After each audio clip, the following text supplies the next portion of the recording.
सोचिए कि ऐसा शख्स जो रेप और दूसरे गंभीर मामलों में दोषी ठहराया जा चुका है और उम्र कैद की सजा काट रहा है, जिसे जेल की चार दीवारी के भीतर हर कदम पर निगरानी में होना चाहिए। लेकिन उसी कैदी के पास अगर मोबाइल फोन पहुंच जाए और उस मोबाइल में 90 से ज्यादा अश्लील वीडियो मिलने की बात सामने आए, तो सवाल सिर्फ एक कैदी पर नहीं बल्कि पूरी जेल व्यवस्था पर खड़ा होता है। सबसे बड़ा सवाल यही है कि आखिर जेल के अंदर मोबाइल पहुंचा कैसे, और उससे भी बड़ा सवाल, अगर एक हाई प्रोफाइल कैदी के पास फोन पहुंच सकता है तो क्या जेल के अंदर और भी कैदियों को ऐसी सुविधाएं मिल रही हैं?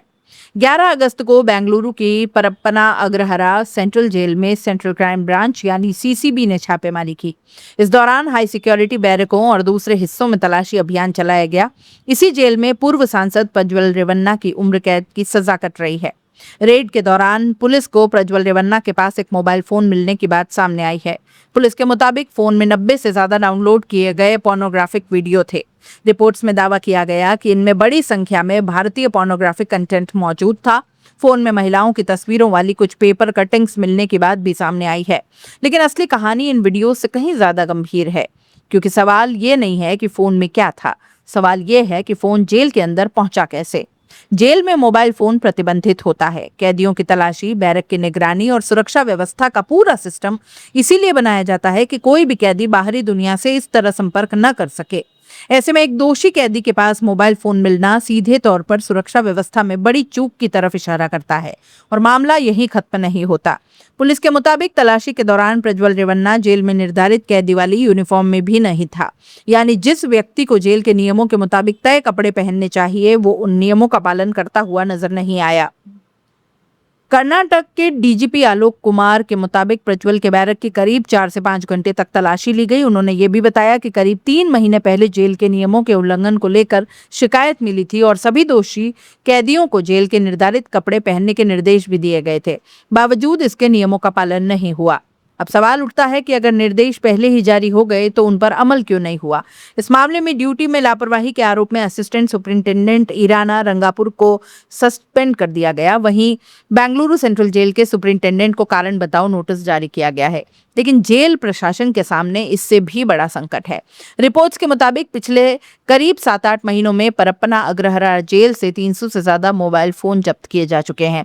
यानी ये कोई एक दिन या एक कैदी की समस्या नहीं लगती। अगर इतने बड़े पैमाने पर मोबाइल फोन जेल के अंदर पहुंच रहे हैं तो निश्चित तौर पर जेल की सुरक्षा व्यवस्था पर गंभीर सवाल उठेंगे।